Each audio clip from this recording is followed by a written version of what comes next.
So that's option C, and then we'll jump to option D. Sorry, April, for making me jump back and forth.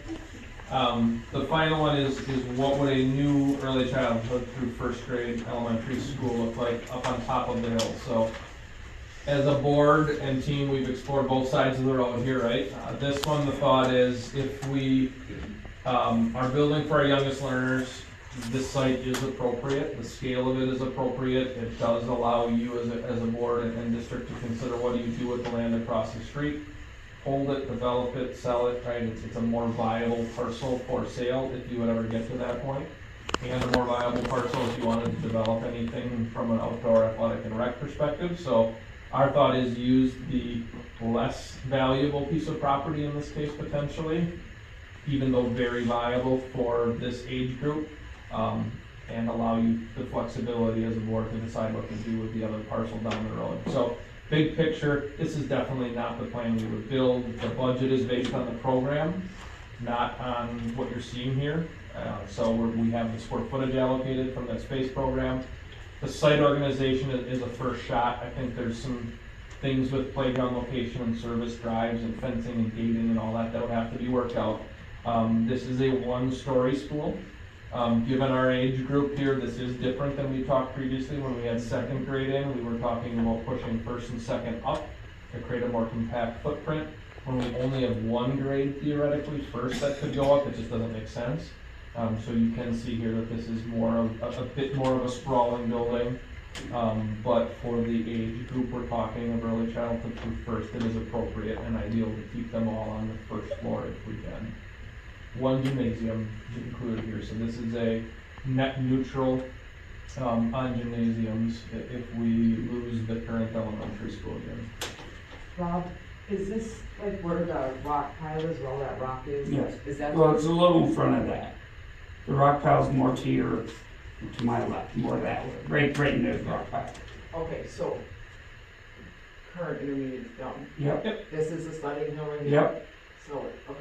Thank you. Yeah, that tree line is actually the little group of trees on the lower left-hand side of this image. If you drive out there tonight or over the next couple of weeks, it's a good idea of roughly Yes. how far towards the intermediate school. Yeah. This can all change, Yeah. it will all change. We wanted to make sure it fit. We wanted to make sure we could separate parent drop-off and bus drop-off, which we think we can achieve. Would the whole thing shift a little further away from the top of the hill? Possibly. Any counter rounds and? Nope. The trees just here, yep, is that the love that's in red, right? yes. Okay.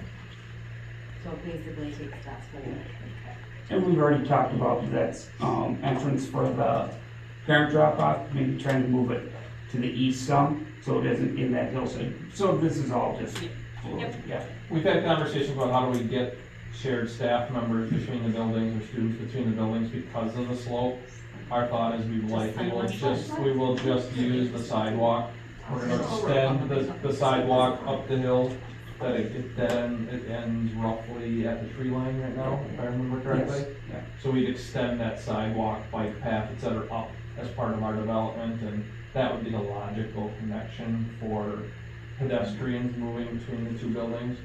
And there's really no cost-effective way to connect the parking area so the two buildings are sharing parking bus time at the end of, okay. An ADA compliant ramp connecting those two is a significant expense. We were bearing that expense in the round building option by building into the hill and really taking a lot of that grade change away by getting our lower level of the new school quite a bit closer to the elevation of the current intermediate school. But because now we're proposing a single story basically built at our existing grade up on top of the hill, we'd have to make up that entire vertical change in ramping and other things, and it's just not cost effective. You're still saving a ton of time for these kids that Yep. are sitting on the bus from there versus there to down, all of that. And I hate to say human nature is in the dead of winter in Osceola, you're not gonna walk it even if it was closer to this. So, not that we want to encourage driving it, I think the expense to make some sort of a formal ADA compliant connection between the two buildings is likely not worth the use that we get. That's good, thank you.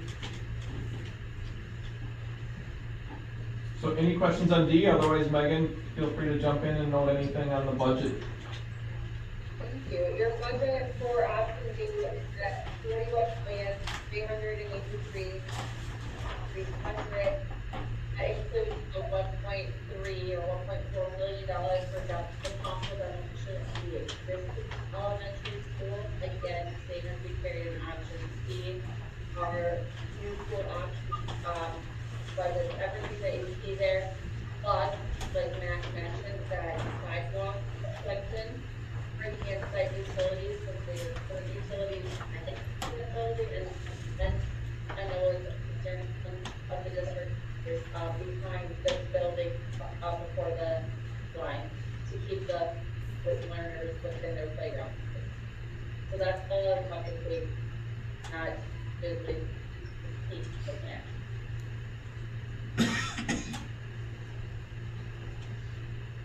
So with that, those were the four options that we had kind of previously discussed as a group when we were together last.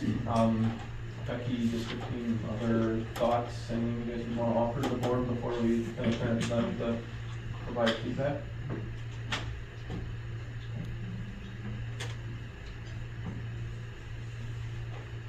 We'll turn it back to you.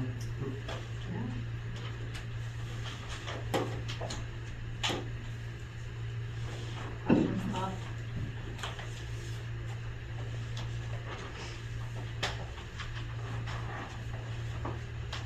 I guess I would also ask, it's kind of two layers of discussion, thoughts on options, but also some consensus or conversation around survey and whether we want to implement that strategy and a little bit of that was missed before you got here. So that's the other piece we'd like to get through tonight if we can.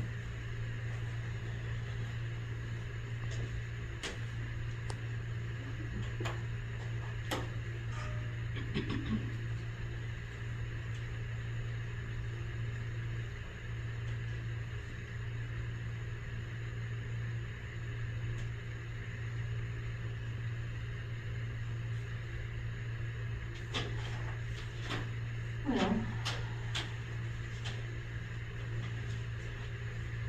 I apologize, the other layer that's missing is the tax impact piece. We just got kind of through these budgets in the last few days, but B, we also want to have bear run for scenarios.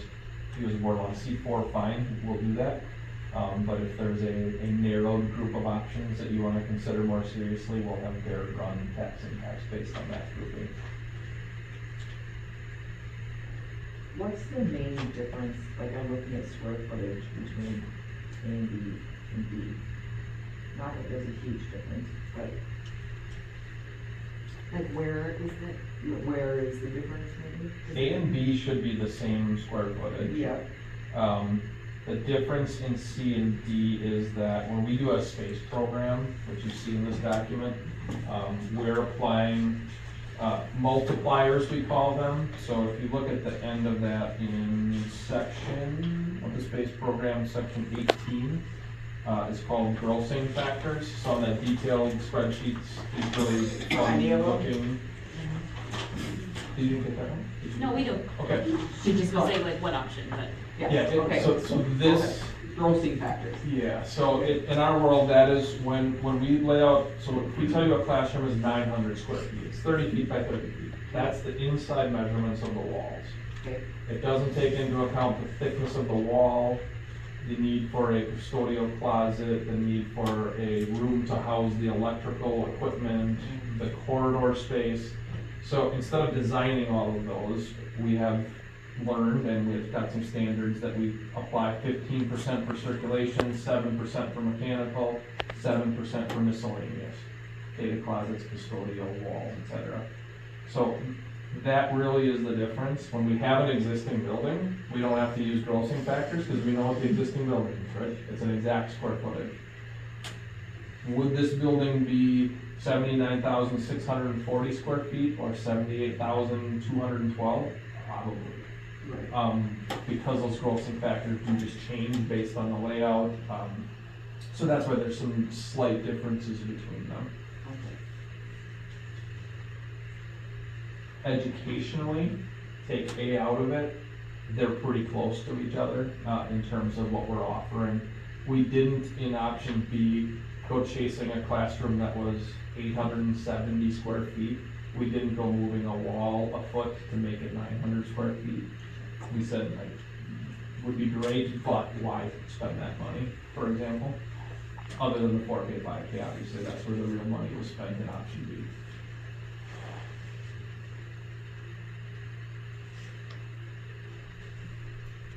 I would imagine that moving, in option B, putting bathrooms down the oldest part, which is currently was pre-K last year, right?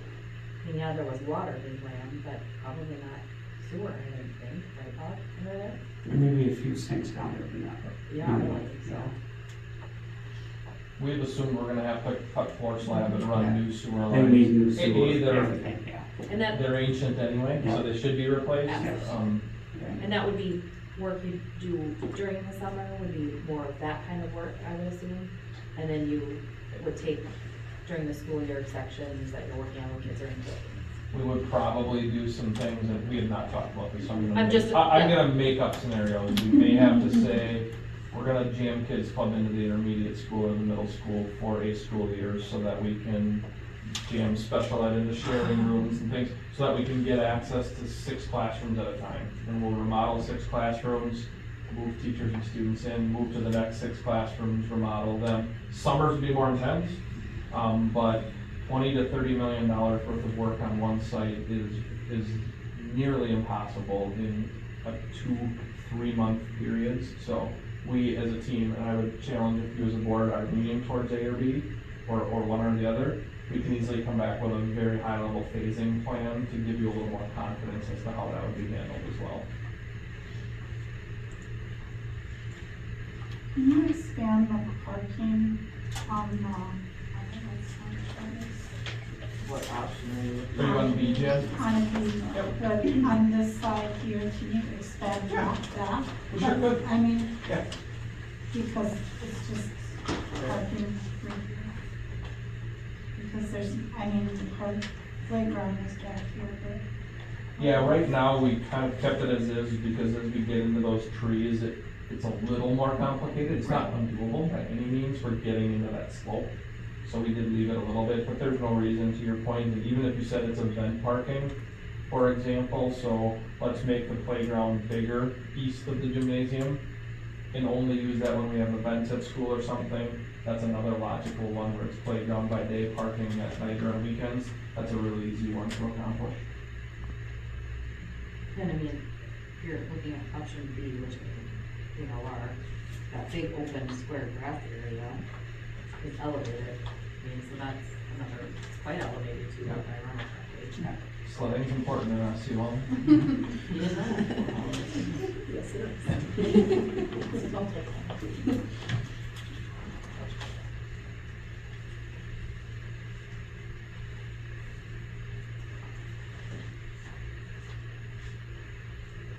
I think, you know, when we talked about doing a work session, brainstorm session of kind of getting us all on the page with it, I mean, this is what we wanted to see, was these options with prices, and not every finite detail, but kind of getting all the information out there so that we can, you know, formulate a decision as a board of where we would like to go.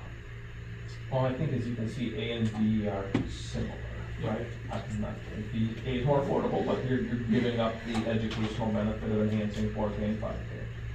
C and D are similar. C is more affordable, but it does mean we have a bigger school with more kids on one site. So they do kind of feel like 2 comparable projects, not 4 comparable options, at least the way I see them. But obviously looking for thoughts from the board on preferences, likes, dislikes, thoughts in terms of how we share a variety of these with the community by a survey to gauge their feedback. Correct. B, what happens, do we know, with the courtyard? Is, if I recall, the elementary school courtyard, I cannot talk, courtyard is kind of unusable. What happens with that with B? Does it become anything, or do we know? It would likely be, it really is there now because it provides air to the unit ventilator air handlers that are serving adjacent classrooms to it. And it provides windows to those classrooms that are facing onto it, including the library. I would think we would, at this point, the assumption was we would keep it as a courtyard. Would it at least be cleaned up?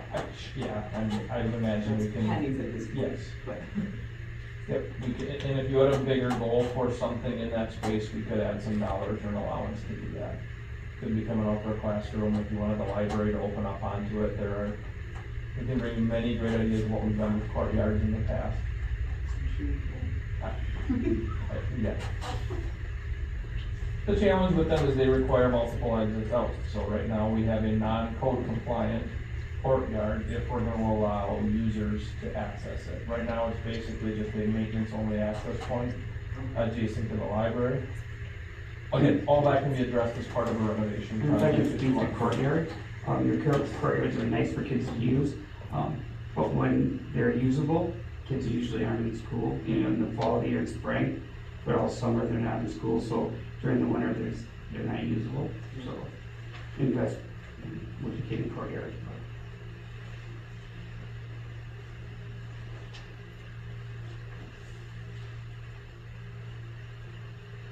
But it's not an area you can enclose and use for education. Not economically. We could, we've done it, but it involves carving major corridors for exiting purposes through it. It would require that we fire sprinkler the whole building, which to be fair, that's assumed right now, so that wouldn't be an added cost to this. So yeah, there are some complications that come with it, but it's an option we could explore. Right now, I don't think we look at it and say we are really needing a cafeteria, or we're really needing a library, which would trigger us to maybe say, what if we made that the library? Which is why we left it alone right now, because it is the most economical to clean it up, and allow it to continue as a courtyard. so what is this area in C then? Is that a courtyard or is that a playground? Yeah, it is a courtyard as well. We threw some playground equipment in there. I will say that is one thing we're doing more and more when we have courtyards, is putting usually 4K or early childhood playground equipment in there, put the pour-in-place surfacing in, so it's relatively easy to maintain. We put a couple storm drains in there, so that when the snow melts, it drains itself out, and runners can't run. They're a little bit more contained. So we're doing a little bit more of that with those. And it gives those other classrooms windows too. which Yes. is- Yes. But it's usable. Yes. Yep, those 3 classrooms on the existing intermediate would not have natural light if we didn't have that courtyard, and it also would mean that becomes what we call a firewall. So it's a code required fire separation between 2 buildings. That costs a little bit of money.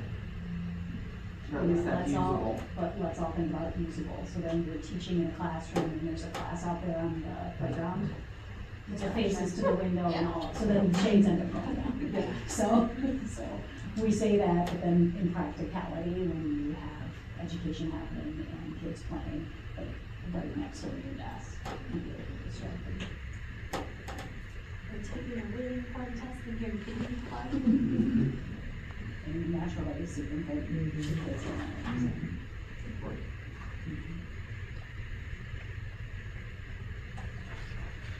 On the right side there, classroom. The right side. Biggest thing about option B that I wrote is that, are that parking is fixed, and you know that, that's been my biggest sticking point on that, is the hazard of parking the bus family, so. It wouldn't be perfect, Nope, but we knew there wasn't a right? perfect. It's an option elementary on that. school. It's an investment in making it better. But It's not an investment in making it perfect. the negative is the impact to kids during the 2 school years, and that's all about too. I generally will say kids think it's fun. I'm sure they do. Educators don't always think it's so fun, but if this is the option that you as a board and the community feel is the right balance of need and cost, we will figure out a way to make sure that it happens safely, and happens so that after that couple of years of inconvenience, people are proud of it, and teachers will look back on it as, yes, it wasn't fun, but it was worth the pain we went through to provide these spaces for kids. Additionally, no matter where you, if there's a project, no matter where that project is, parking, typically to use this as a learning tool. Get students excited about what's happening, have student engagement events where we can see what's happening for the people who are doing it. We'll work to figure out what that looks like if there is a project module. Thanks, Evan.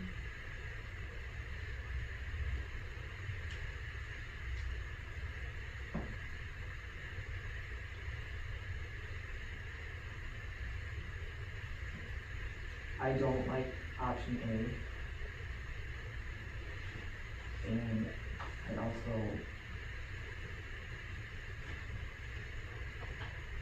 we are an educational institution and that it's not using the educational lens, so it doesn't make sense to me.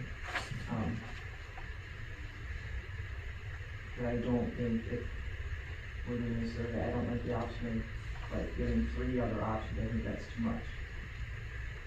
And price points are. And all of them, yes.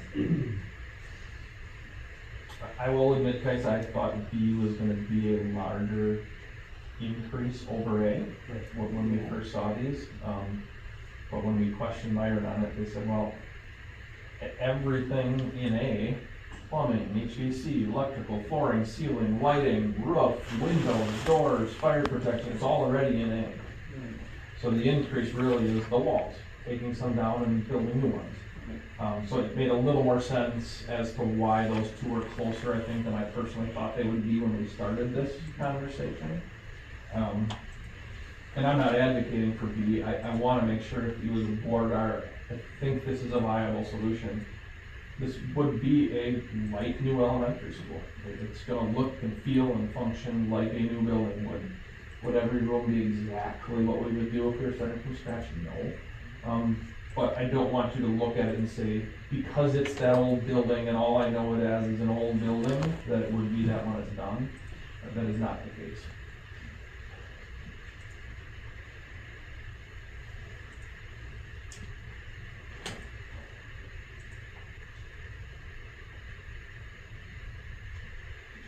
Would that be set up ideally for like the secure entrance and everything? Yeah, that building is not far off from working on a secure entrance right now. Adding the ramp would allow us to only have the current main entrance be the only entrance after school starts, because we would become ADA compliant with an exterior ramp to get those that need it up to the landing and into school. We would remodel the office to right size those things and that kind of thing, which is shown here hypothetically. But it would function as a secure entrance just like our other schools do. Ideally, and how you Yep. would ideally like it. Yeah, I believe this aligns with what we did at the middle school, what we Well, did they don't- with they the won't go- tweaks at the intermediate school. They won't go, will they go through the office? We can- In your, we can- yeah. Yep. yeah.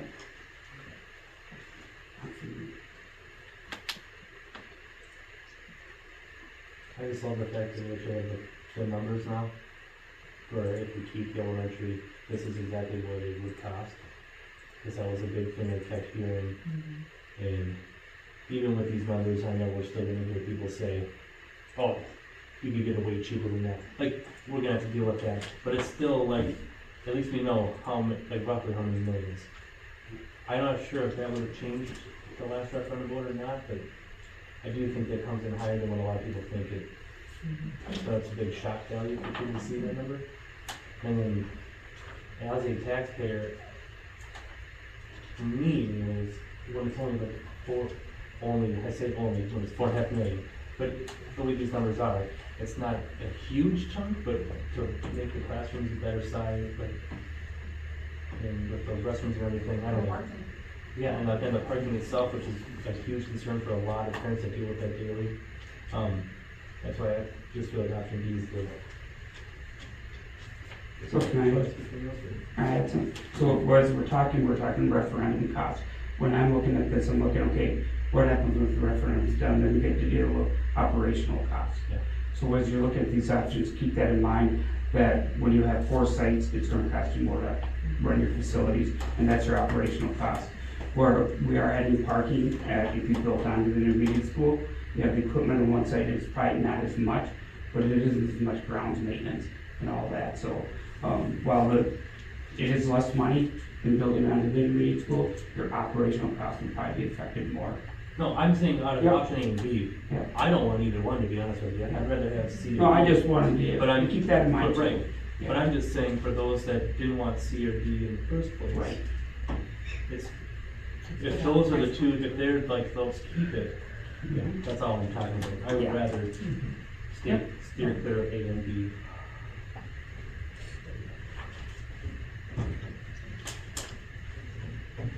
So what other information do you feel like you need from us where you all can sit down, have the conversation in July about what we can do as far as moving forward? Because when we look at the timeline, it's tight if we're going to have listening sessions with staff and survey and begin the process to move forward.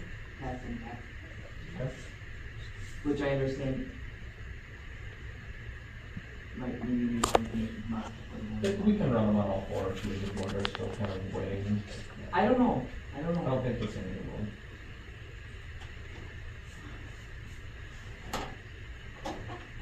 I mean, is there an option that people from the majority of the board don't want to move forward?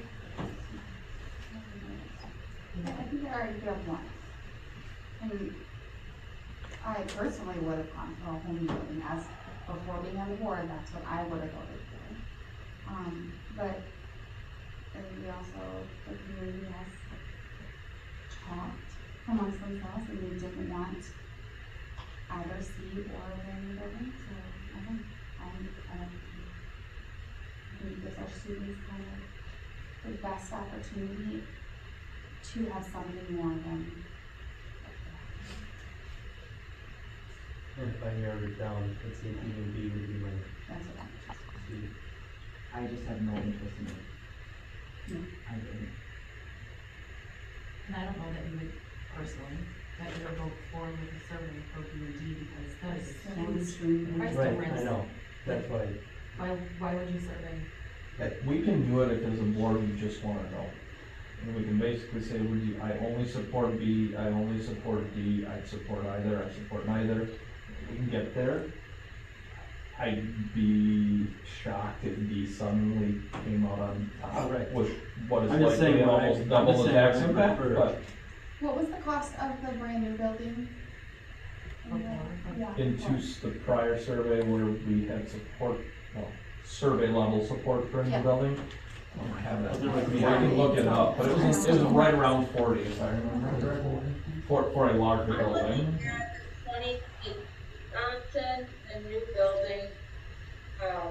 So this is not the one we would support for, but the new one that we explored, the 43.5 million, so probably slightly less than that, 22.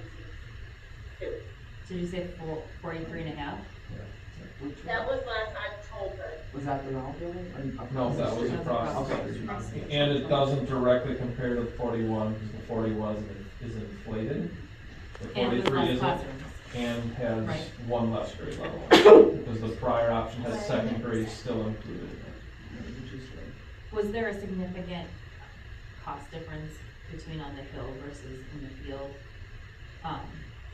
I completely understand and appreciate the value in the land or across the road next to the baseball fields, because we would have baseball fields back to that road over to the church, if I'm mistaken, Bob, right? That is all of ours. Mhm. So it is a nice parcel of land. I'm not sure what it's zoned, but, It's part of the city. It's part of the city, we got that, right, yep, but like zoned. I think it's all okay. I shouldn't say. Okay, I have no idea. But, Most municipalities would be happy if you sold it to turn it into residential. Right, I would think they yes. would be happy, most municipalities would be happy to see that happen. absolutely, and that parcel of land would probably make more sense than the one. That's the reason we jumped across the And road I with this understand, proposal. understand that and appreciate that, but wondering dollars to dollars, was it more expensive in the field than it was across? I don't believe so. I think utility extensions are actually a little bit shorter on the side of the road we're talking about today than they would have been on the other Yeah. side. So, Yes. difference maybe, but it's negligible. So the circular design in 22 was 43,860. But again, that was, Second grade included in yeah, it. no, it's 2022. Yes.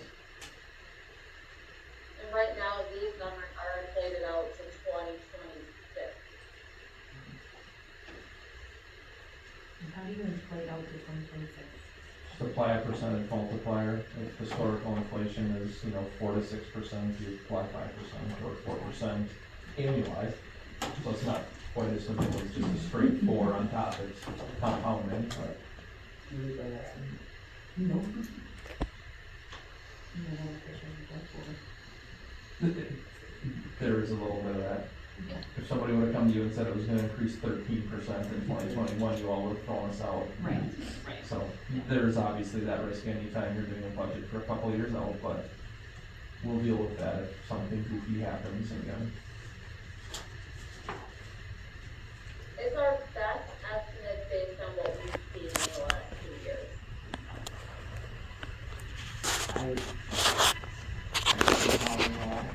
Want to move forward, I'm still really struck with referendum fatigue in the community versus the problems not being fixed. I mean, we just sit here and prices get higher and higher and higher. Even if I don't like B, just take my architect hat off and just say politically, where are we at as a community and as a board? If B is intriguing politically, because it's really less change, right? It's a bit more of the status quo, we're reinvesting what we have versus building new, which generally communities have reacted historically better to than changing. And it's quite a bit less than we asked for in the last referendum. So those two dynamics, changing those may be enough to get us to where we need to be. I don't know, that's just a political perspective on it, but. Well, and the community wanted us to look at other options, so. I think we also have to think about what is happening in our community, because there's potential referendum in August. So as we look at this timeline, what will we know about that impacts our largest voting population in Osceola Township? So I think there's other factors that will be out of our conversations as we move forward, because it's real. We're not operating independently, we're operating within the structure of many municipalities and what's happening there. But to your point, I said it's not going away. We are living along and doing the best we can. For a while. But also we've made significant grade structure changes as well, so that's the other variable, right? We, have changed and moved second and fifth, and while these plans are great and how is that going into the future, what if there's something that we didn't account for that we go, ooh, I mean, we're committing to this as well, so it's just another variable. For those that were concerned that what are you gonna do if we grow in the last referendum plan, right, I think that's less of a concern. Yeah. Because we have got 2 campuses where we could tack a couple classrooms onto both buildings if we get in a bind. I think we'd all be jumping up and down if we were growing. But the other part to it, and to Becky's point, I think it's the timing of how the current survey lays out and the referendum. It's never ideal when you have competing entities seeking tax dollars and or reassessments happening. That complicates things. But the way this would lay out is we would be to survey after the August referendum had occurred. So people they will know, it's not the indecision, right? They'll know if that passed or not, so they can factor that into the equation when they're taking a survey. And we would be going to referendum after the assessments came out and people could truly see how it affected their taxes. So the November ones is hard for us right now, because there's all kinds of people across the state going through reassessments and people are panicking. And the reality is, probably 40, 50, 60% of the people who are really afraid might actually see their tax bills go down. It's just a hard conversation, right? People don't grasp that. I don't get it's not being critical, but it's a really hard concept to understand.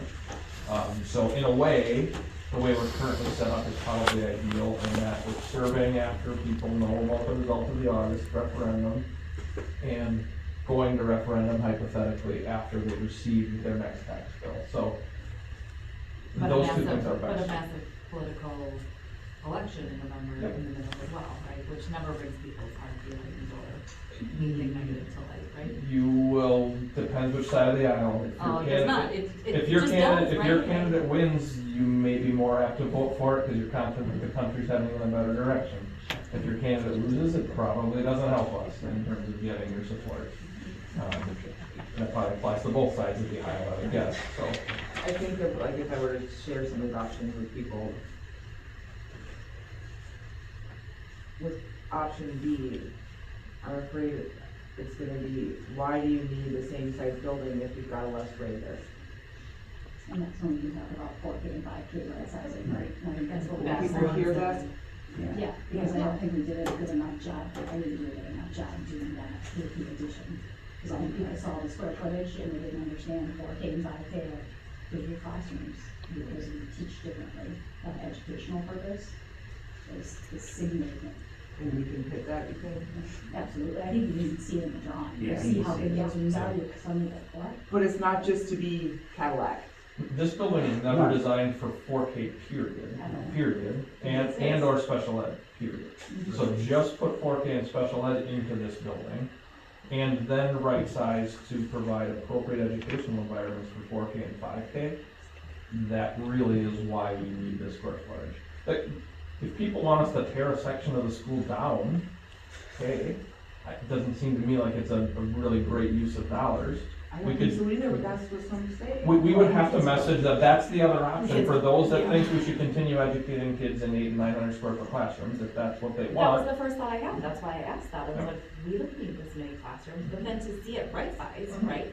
And what those kids deserve to have in their educational space with the addition of bathrooms, as somebody who's been there and watched teachers managing the 4K kids going down to the bathrooms and then coming back and then running here and running, like, it makes absolute sense why they need it and functional in this building to getting it right, so.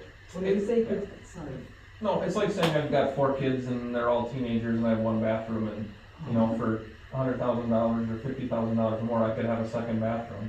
Do you need it? No. Here you can get by, right? But for a minor incremental increase in the cost of your property, would you provide a better environment? It's not identical, but I do think people that are, and this is critical, taxpayers who are rational in the middle and undecided, who truly just wanna understand what they're getting and feel they're getting reasonable value, that reason will be defined very differently by everybody, I think there's a relatively logical case to make. For those that just want to see a number lower than is there, which is probably 40+% of our community, and that's not just Osceola, it's every community, they probably won't care, and they probably weren't ones that were gonna swing towards a supportive vote anyway. I just had a light bulb moment, because I'm one of 4 daughters, and my parents totally put in another bathroom with their teenagers. And I never thought about that until right now, so thank you for that. Kids Club, is that all Kids Clubs, it would be all Kids Club in one building? Not And just the young men. that still includes then that kids are gonna come from intermediate down on the buses still too. That's what I was asking, yeah, like all Kids Club. Streamline that a little bit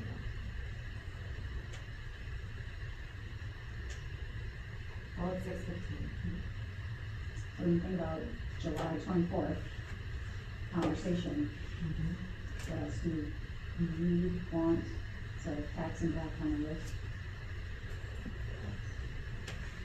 For what, B, C, and D? Even just direct, any questions you still have about the options, clarifications you want, you don't have to provide them now, you can send them to Becky, back to the whole board, if you want clarifications throughout that night, please let us know that. I would also say, even though sometimes we survey multiple options, if you as a board wanna use a survey, and you as a board agree on option X, there's nothing wrong with saying we explored 4 options in a survey, we narrowed it down to this one, here's why, here are the reasons we believe it's the best balance of cost, educational impact, addressing existing infrastructure, et cetera. Do you support it, yes or no? That's about as good as the data can get, right? It's clearly thumbs up, thumbs down, I support it or I don't. Sometimes boards can't get there because board member A wants option 1 and two other board members want option 2. Then we can use the survey potentially to get over that. What if the other group come around an option that you feel is a compromise to where we've been? And even if you don't like it, you can live with it and want to see what the community thinks. That's a pretty straightforward, probably a 4-page survey that'll get a really high response rate and give you really good data.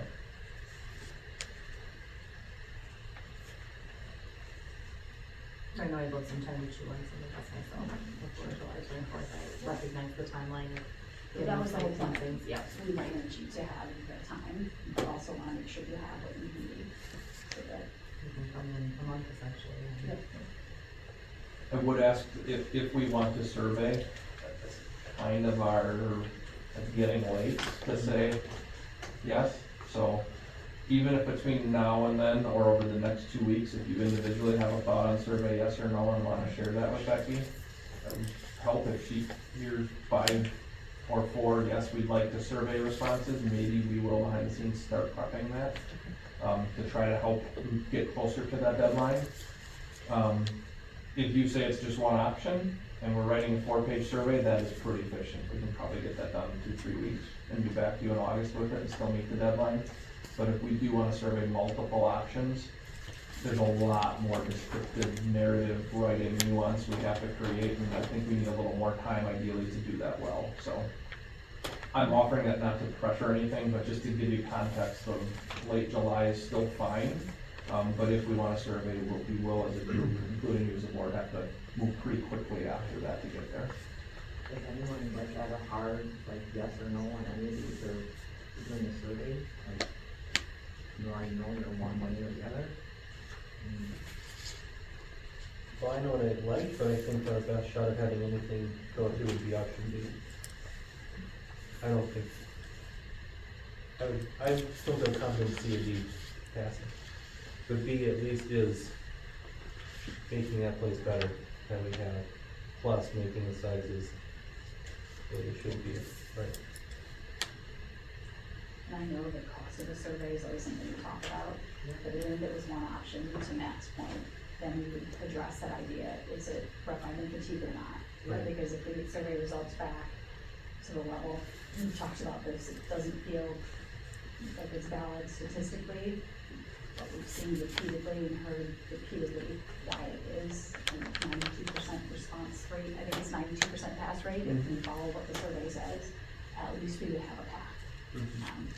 But again, your decision, but I think that investment up front versus putting a lot of investment into a referendum when you don't know, can be very, very complicated as well.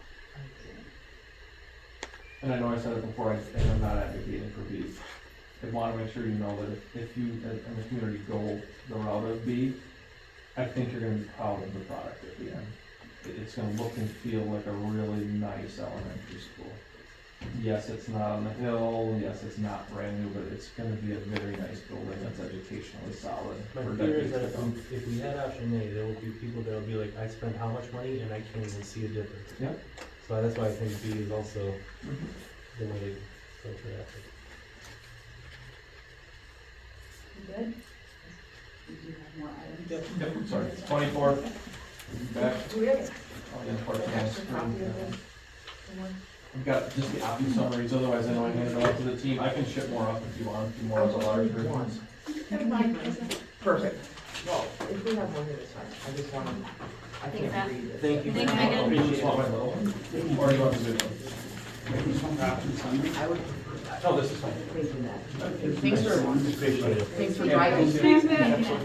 Travel safe. Thank you.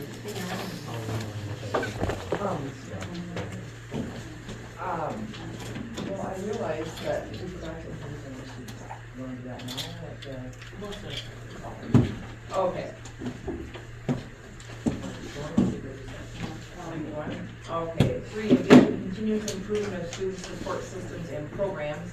We'll start that with a review of the 2022-23 financial audited statement. We have April from Osceola virtual to go over this document tonight. Just want to know that April stepped in to help provide the information on the document. I don't necessarily have the detail regarding the audit itself. So if you have those kind of questions, I think you could direct those to me. But she can go over the details within the financial piece that's been given to the board. April, are you there? Good evening, can you hear me okay? Yep. Yes, so as was stated, I'm April from CLA, the audit report. And so I will jump right into this and try to, this is a high-level summary that we put together as the key points, and pieces of information for you as a governing body to know as the results of the audit. So the item number one, the auditor's opinion, we issued an unmodified opinion on the financial statements, which is the highest opinion that you can receive. That means that your financial statements are in accordance with generally accepted accounting principles and the government accounting standards, that you have to follow. As we do go through the audit, we are required to report to you in a management letter any internal control items that we noted, in deficiencies in internal control. And here you can see that we report two material weaknesses, they're called. And these are the same as prior years. They have continually been reported for the school district, just due to the size and makeup of the limited number of people that you have involved in the financial reporting and processing process. So the first one is limited segregation of duties, and so what that relates to is in a different process is big journal entries, processing payroll, processing payables, receivables, and all that. One person shouldn't have access to the different parts of the process. They shouldn't be initiating the process, doing the representing of the process, or reporting on it. However, again, due to the limited number of people that you have involved in the different processes, it's not fully segregated as it should be. The key here is to look at the mitigating costs or controls that you have in place. So reviews by somebody else, by board reviewing disbursements and that sort of thing. And so again, the key is to think of those controls and to be able to put those in place to mitigate the risk of fraud or error occurring. The second material weakness that is reported then is from material audit adjustments. So again, I said this was reported in prior years, and it is a common one too, because there are a lot of accounting standards and things like that that you have to follow, and you look to us to provide for that assistance and guidance to get the numbers reported properly to DEI and in accordance with GAAP. Then the next section, there's the compliance section. And so what this relates to is that due to the federal and state funding that you received, we also have to test that you are complying with the requirements of that funding. And so here you'll note that no specific issues or items were noted or reported there, so no findings involving that stuff.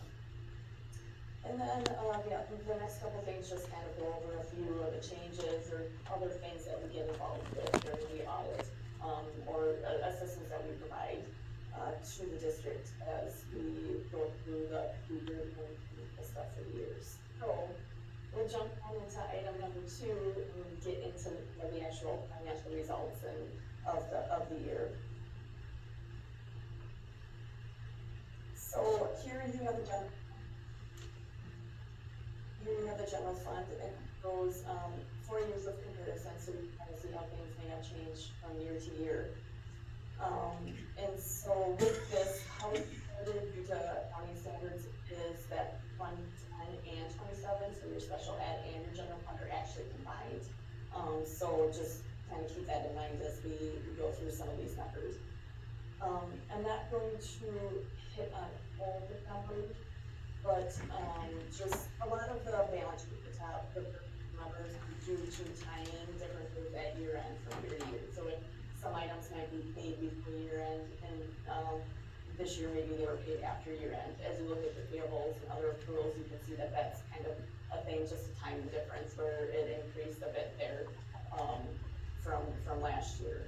What we want to focus on here is really some of the highlighted lines that you can see at the bottom there, which is called your fund balance. So that's the net of your assets less your liabilities, or kind of how revenues have exceeded expenditures over time.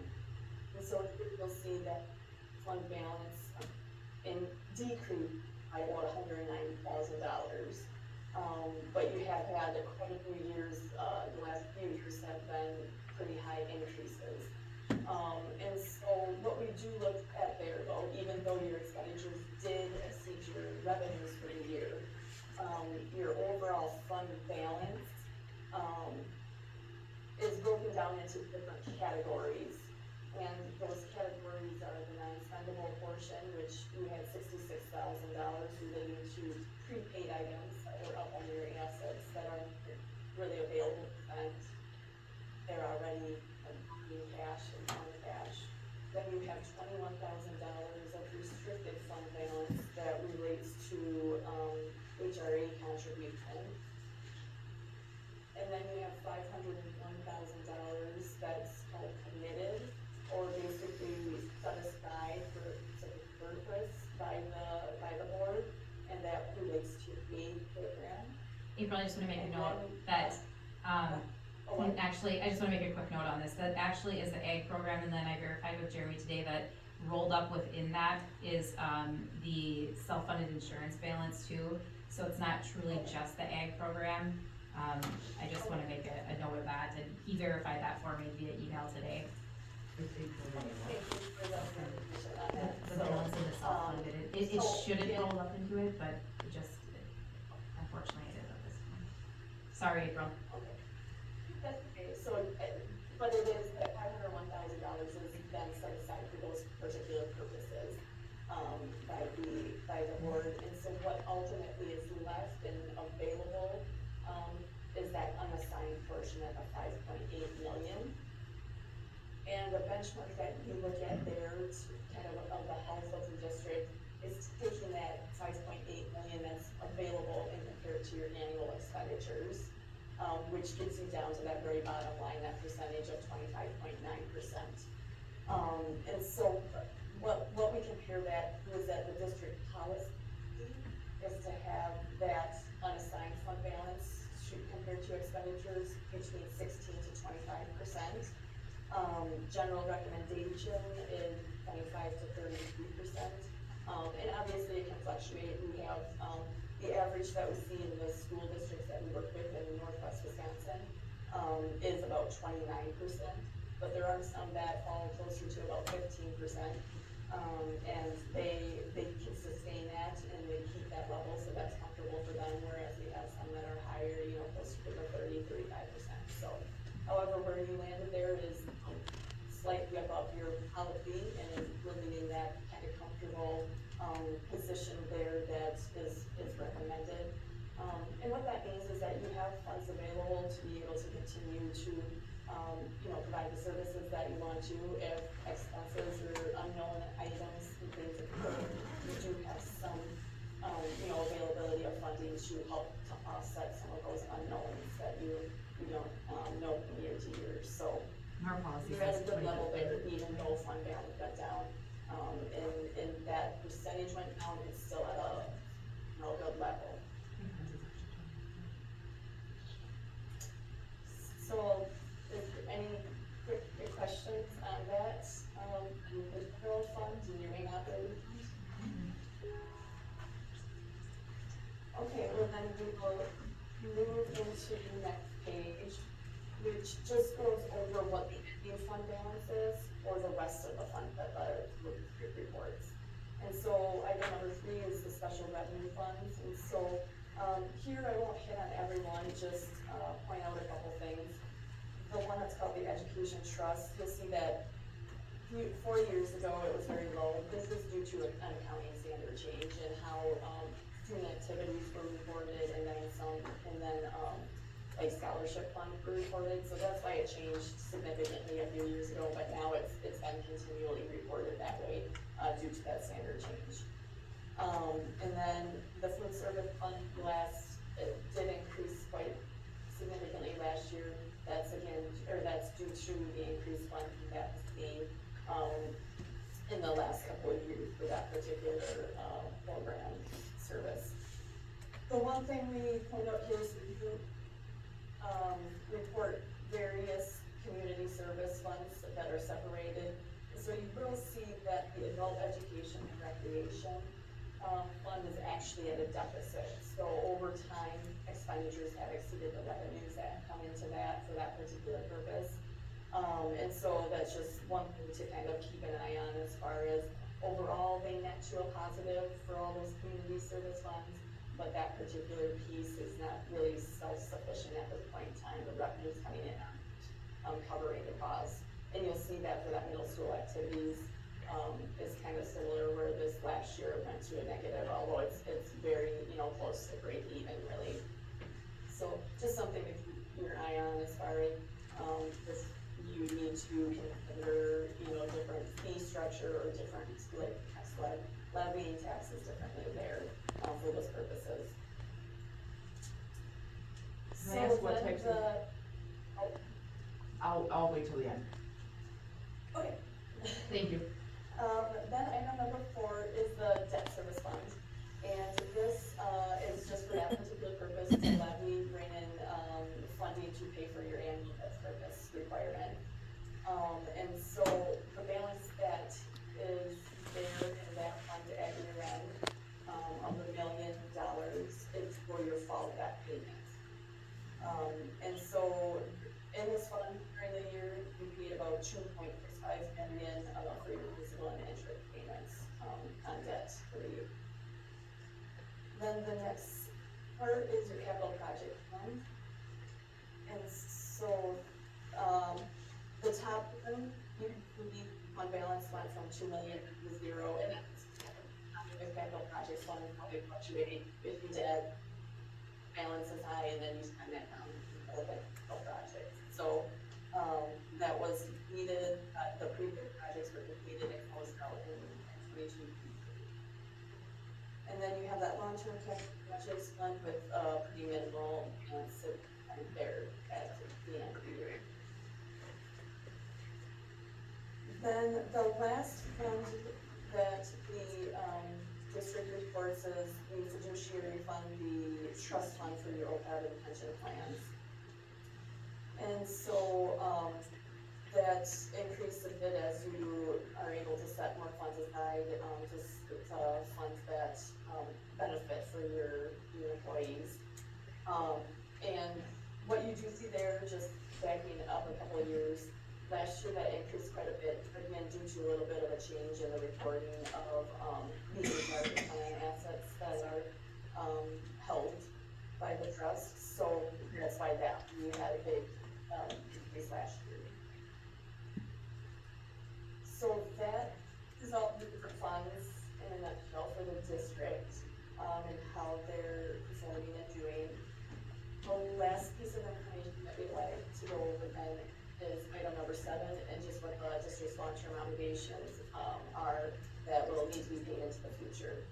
And so you'll see that, first you have your general obligation debt, which, went down. You didn't issue any new debt, and, you made your required debt payments for the year. And so you have a total of $7.3 million outstanding at the end of 23.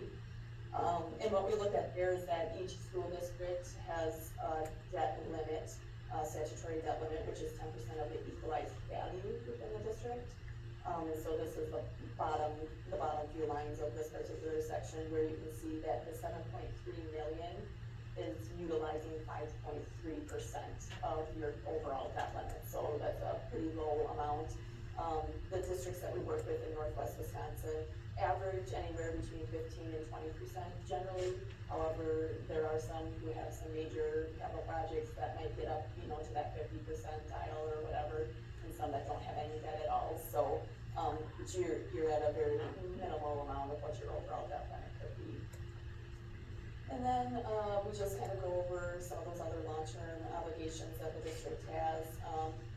A couple of the bigger ones just being that supplemental pension plan and the other post-employment benefits plan. But again, you have that trust that you funded to help pay those benefits as they become due and payable. The one oddity there is that net WRS pension liability or asset, and that is mostly just due to an accounting standard that exists, and that you have to report an asset or a liability of your participation in the Wisconsin retirement system. So, so that's what that one refers to. So again, this is a high-level summary of the overall audit report that is 50 pages long, but we try to bring the key pieces of information here for you to just kind of understand what the high-level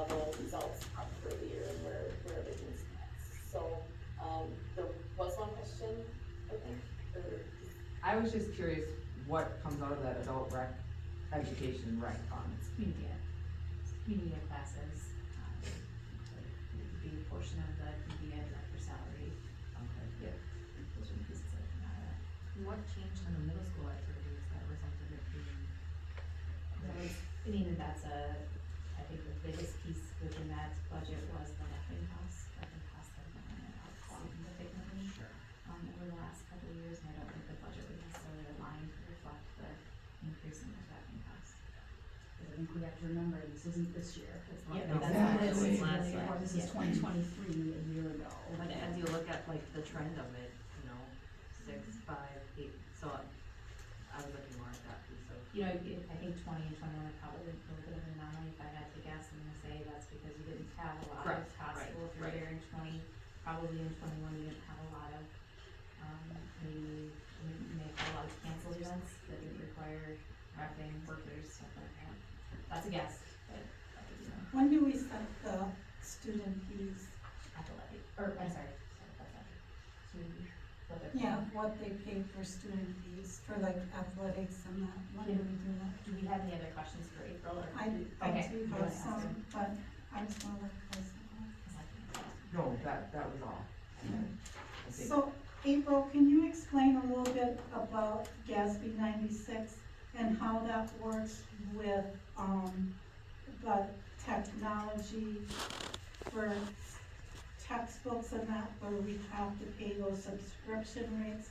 And it's like you pay them, they're like for 6 years, but you can't expense it all in the same year? Well, GASB 96, it was implemented in this year. And you ended up not having any that really fell under the specific requirements of that standard.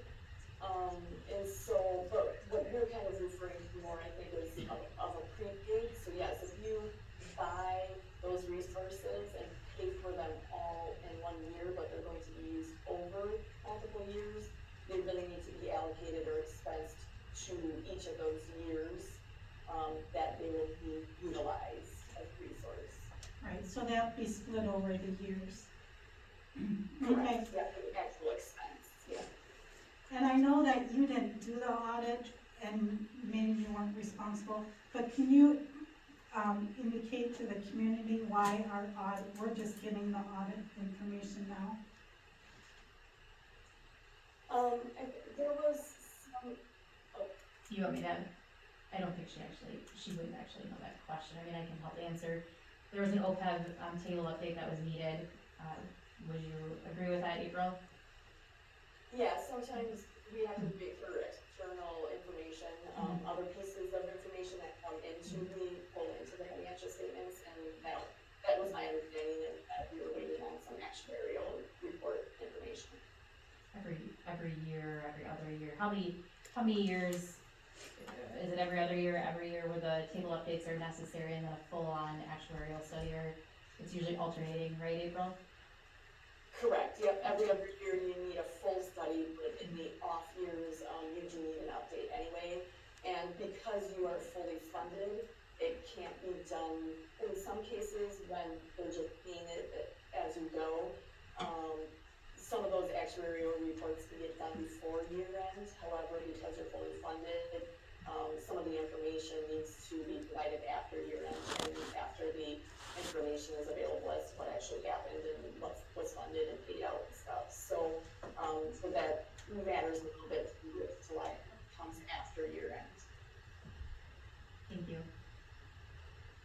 So my other question is, if we stay with your audit firm, can you confirm that our audit would get done on time and reported to DPI on time? Because obviously we are really late this year to having this done. Yes, if the information is provided to us in a timely manner, then yes, it is expected that, we will get through the audit and issue it in then a timely manner as well. Because our audit has been late like the last 2 years, and this one, of course, just being done now, but. Yeah, as I said, these to us, and then obviously we have to audit it, and then we have to pull the information into the financial statements and the reporting. And so that takes a bit of time, so as long as we are provided the information in a timely manner, then yes, we will issue, the audit in a timely manner. Anything else for April? Thank you, April. Thank you, April. Thanks. Thank you, have a good weekend. Thank you.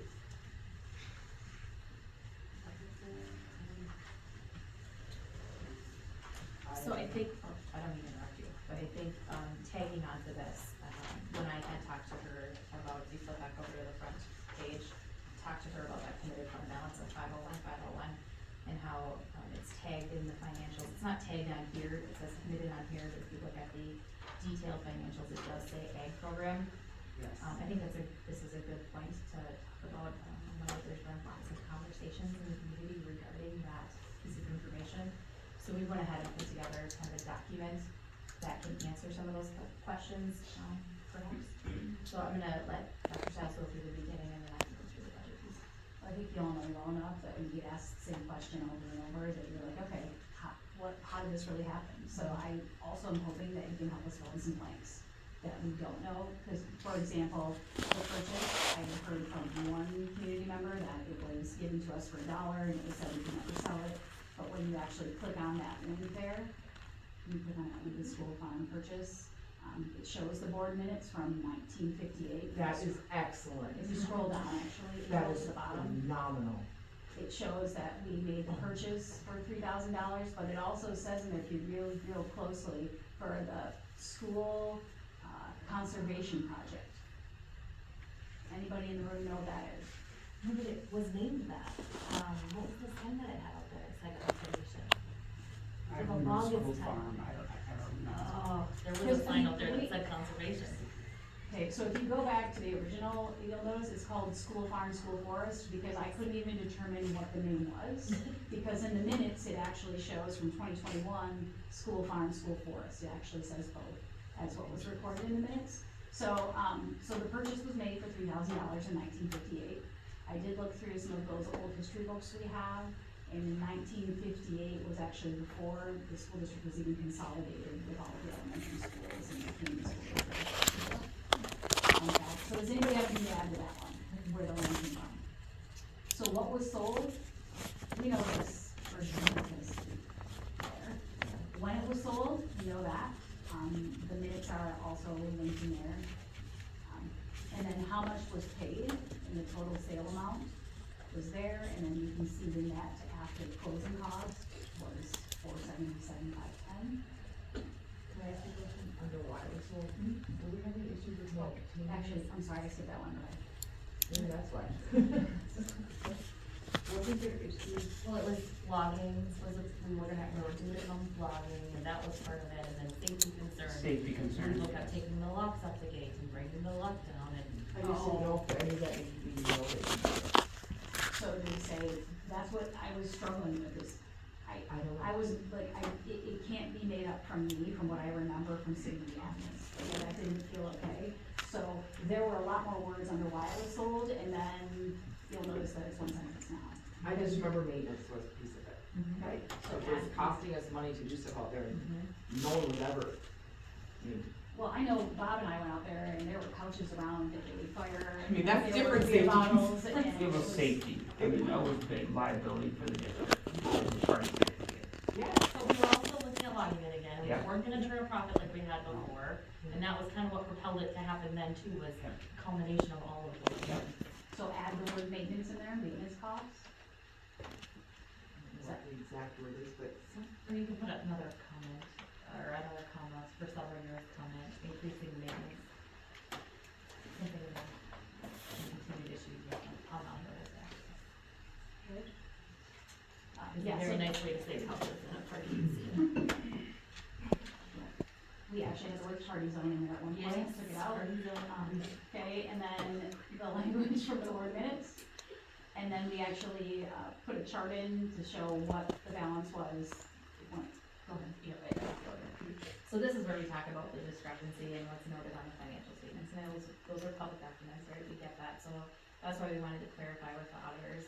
So you can see in 2021 that is the amount it ties, right, 477,510.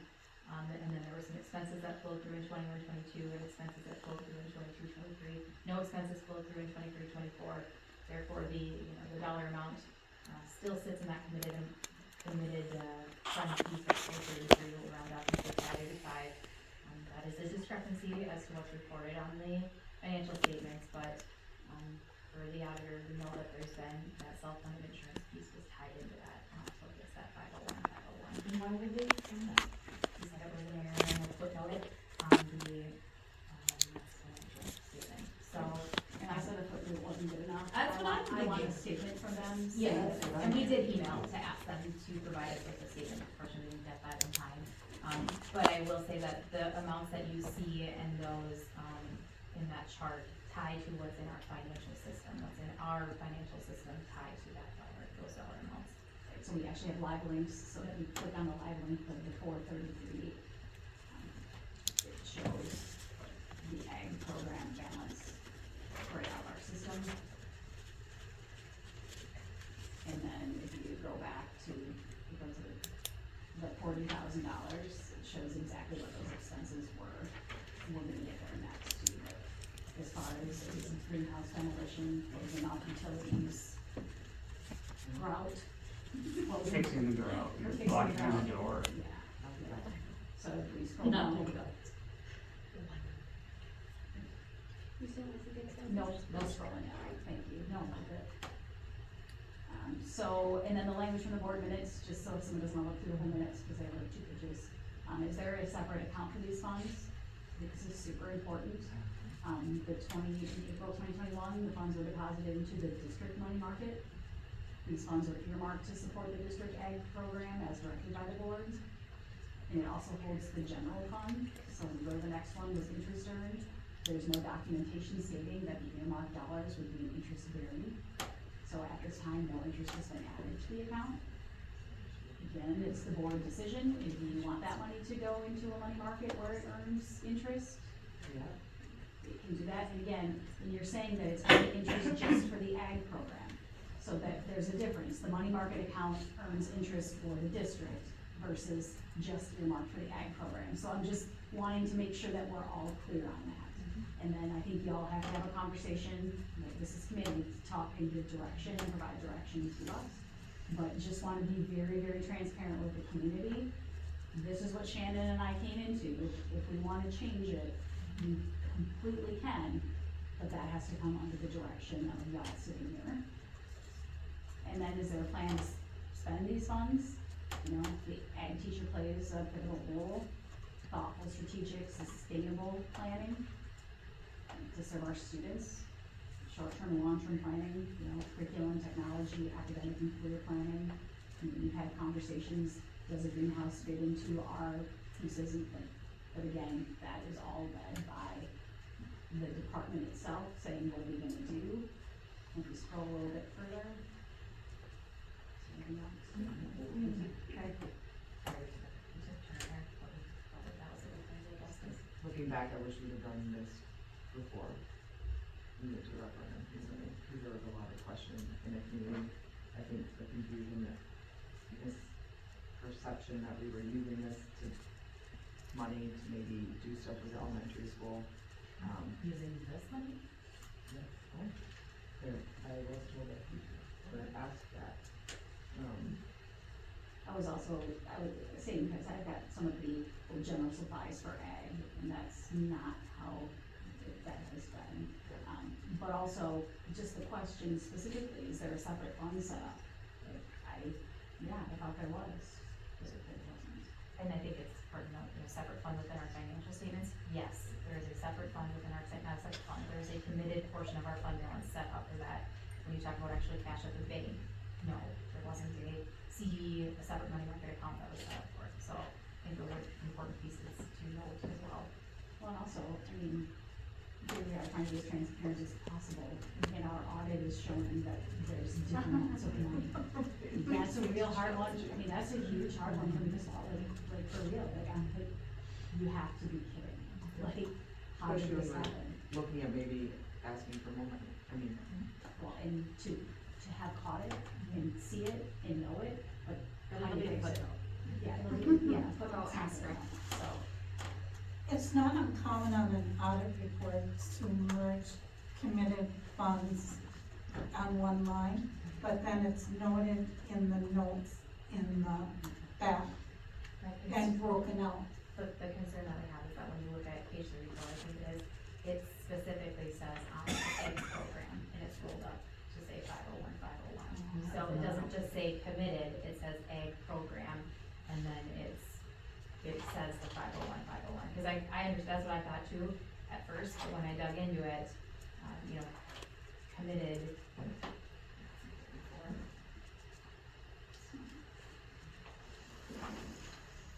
Right here. It says agricultural program, 501, 501, it doesn't just say committed fund balance in that piece of the document.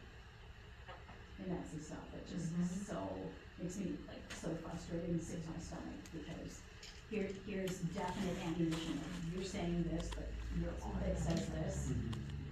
Nah, Yeah, I mean, here, it just says committed, right? So that would make sense, it's not really meaning out committed to what. But then in there, it does, and there should be two separate It lines should in be there. 2 lines. Yep. It'll be a footnote, Jen, don't worry. is there anything else that you think that when you think about addressing these dollars, that, because what I would like is as people ask the question, to be able to share this information, I'd like for it to be available to y'all, so that we all have the same information, so is there anything else? I appreciate that, tying that one into this, cause that's the questions. And if at some point you want this to come to the board for an action item, or this is how we want to do it, money market, we're gonna put this money in, we're gonna do, but again, thinking about the whole picture, Is that something that you would recommend, Shannon? You know, I think we gotta kind of look at the